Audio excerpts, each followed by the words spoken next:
Here's another little piece of news that on Monday, Lincoln Riley said he's welcoming a, quote, large, unquote, number of transfers after spring football. So like this process of roster turnover, an overhaul, not slight tweaks, a real makeover. It's still just beginning. Like, it's not near completion.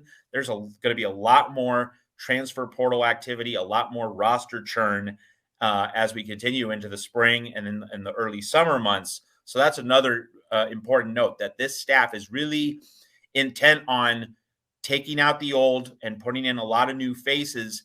And in Brandon Campbell's case, in the running back room at USC, it shouldn't be seen so much as a verdict on the player, but more that, Clay Helton recruited him. Clay Helton had a very flawed and imperfect vision. So it's really hard just to get these guys into Lincoln Riley's system. He would rather choose the players he knows he can immediately mold. And it's just a question mark for the holdovers like Brandon Campbell.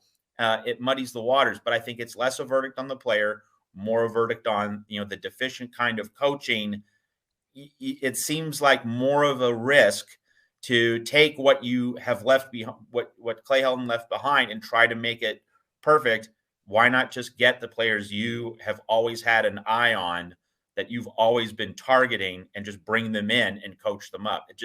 It does seem like the better move. And USC fans are pretty consistent from what I gather.